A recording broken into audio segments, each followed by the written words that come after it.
Assalamualaikum warahmatullahi wabarakatuh.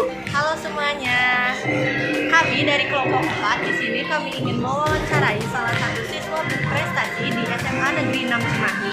Nah sebelum itu, perkenalkan nama saya Rizka Janiar Tamsiri dari kelas 11-10. Saya Nafia Luminali, usia 21. Saya Salman Al-Faris. Saya Daniar Diansyah. Nah kalau gitu kita langsung aja yuk mewawancarain. Yuk, Let's go. tonton terus guys.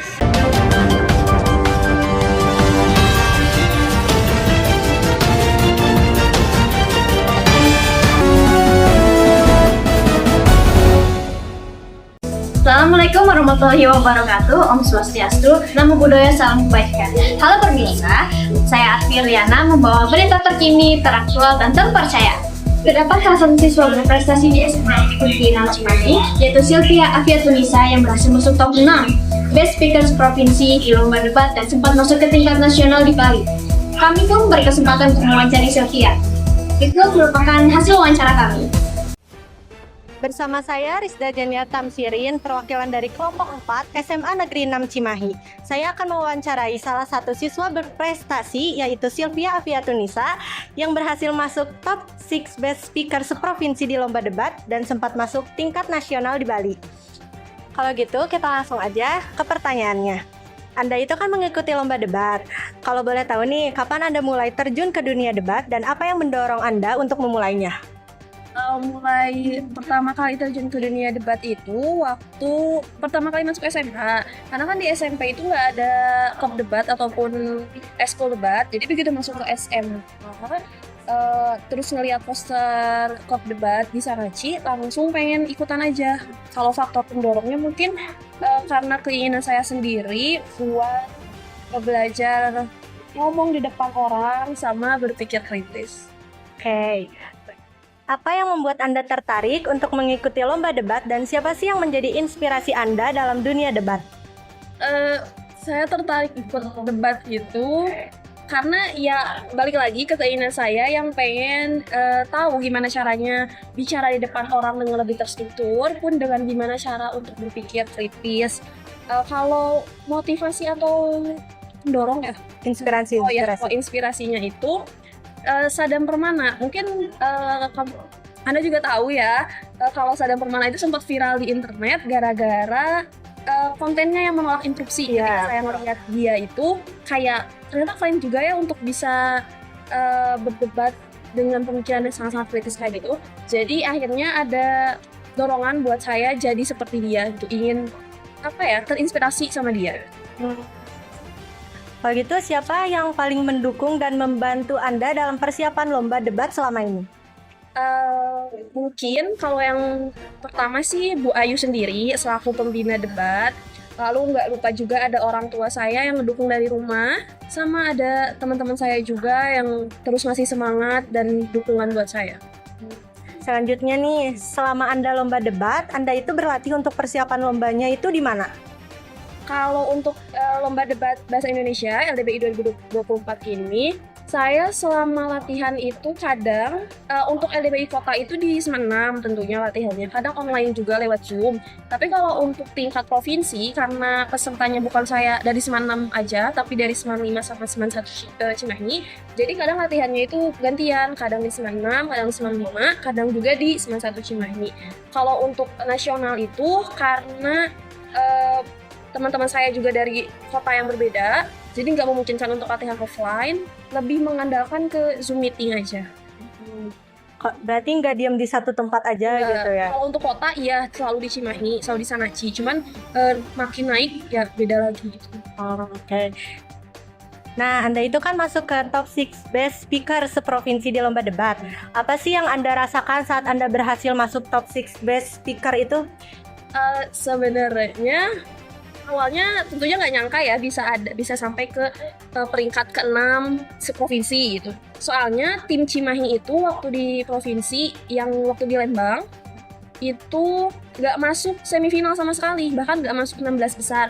Tapi begitu pengumuman pemenang di hari terakhir dan pembicara terbaiknya dari 1 sampai 10 ternyata saya masuk ke 6 besar, dan begitu ditanyakan ke dewan juri alasannya, ternyata untuk penilaian pembicara terbaik itu nggak dilakukan di semifinal atau 16 besar, tapi selama penyisihan. Jadi mungkin selama penyisihan saya memiliki poin yang tinggi jadi bisa masuk. Cuman ya apa yang dirasakan sangat-sangat gak nyangka sih gitu, bisa ada di posisi ke-6 dari 70 peserta lebih yang ada di sana.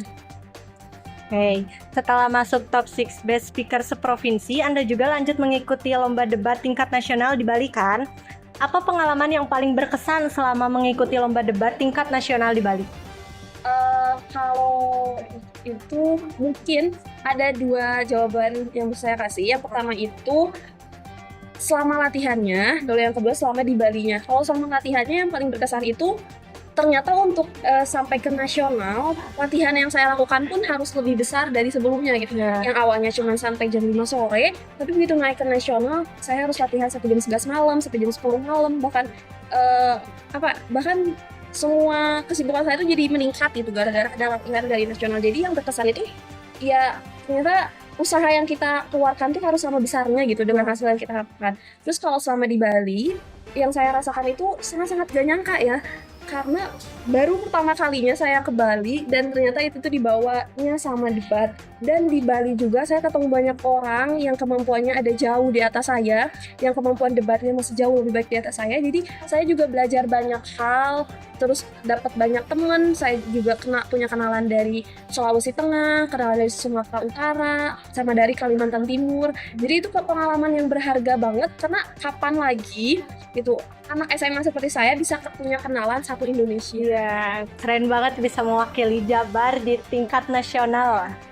Oke, selanjutnya itu setelah apa yang Anda capai, sudah pasti ada proses yang dilaluinya. Bisa disampaikan bagaimana proses persiapan Anda selama ini hingga bisa sampai ke tingkat nasional? Kalau dijelaskan itu lumayan cukup panjang banget.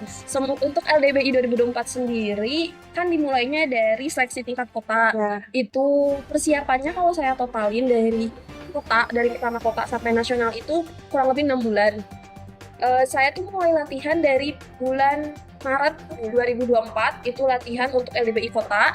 Pelaksanaan LDBI kota itu kalau nggak salah 2 Juni 2024, 2 Juni saya LDBI kota, cuma sehari.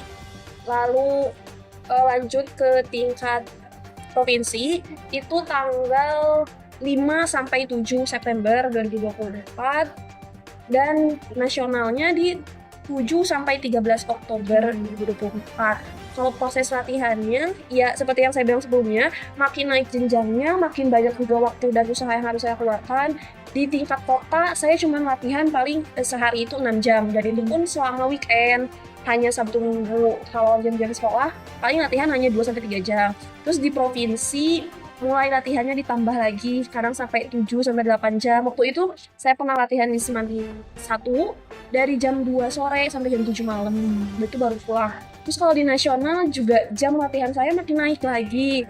Ya dari sore saya latihan di sini dari di Semat 6 sama pelatih saya sendiri yang tersedia sama Bu Ayu. Terus jam 7 malam saya latihan lagi sama pelatih yang disiapin dari provinsi gitu sampai jam 10 atau jam 11 malam. Jadi kalau ditanya prosesnya sangat panjang dan berat sekali ya. Iya. Oke, selama lomba pasti ada tantangan dan tekanannya. Bagaimana sih cara Anda mengatasi tantangan dan tekanan tersebut? Ya, dalam semua hal pastinya ada tantangan sama tekanan ya. Untuk menghadapinya mungkin saya tuh selalu ngelihat ke belakang gitu. Saya udah ada sejauh ini, saya udah ada di tingkat ini. Kalau saya nggak meneruskan ini, akan sangat-sangat disayangkan gitu kalau saya nggak melanjutin ini. Jadi itu tuh motivasi saya. Kamu udah ada sejauh ini, kamu harus lanjutin, kamu harus terusin sampai tuntas gitu. Itu yang bikin saya menghadapi semua tantangan itu, meskipun capek ya, cuman karena ngerasa udah sejauh ini dan sayang kalau misalkan nggak dilanjutin, jadi saya menghadapi semuanya dengan ya usaha. Oke, ini yang terakhir, mengapa Anda merasa lomba debat itu penting atau sangat berpengaruh untuk Anda ikuti? Di hidup saya sendiri gitu, debat itu sangat berpengaruh ke bagaimana cara kamu berbicara di depan umum, bagaimana cara kamu berpikir, itu sangat berpengaruh. Sebelumnya saya juga termasuk orang yang pemalu dan gak bisa banget ngomong di depan umum, kikuk dan susah untuk nyusun kata. Tapi begitu masuk debat, saya belajar gimana cara ngomong yang terstruktur, bagaimana cara berpikir kritis. Itu tuh sangat-sangat membantu saya di kehidupan sosial saya sendiri. Jadi bukan hanya di debat, tapi debat itu ngasih impact yang sangat-sangat besar ke kehidupan saya sendiri. Saya jadi mulai berani untuk berbicara di depan umum, saya mulai bahasa saya mulai tertata rapi, dan saya jadi bisa berpikir sangat-sangat kritis. Karena di debat itu yang ditekankan berpikir kritis dan gimana cara kamu ngomong biar lebih terstruktur. Oke, terima kasih kepada Sylvia sudah meluangkan waktunya untuk diwawancarai oleh kami. Kalau begitu, kami pamit undur diri dan terima kasih. Wassalamualaikum warahmatullahi wabarakatuh.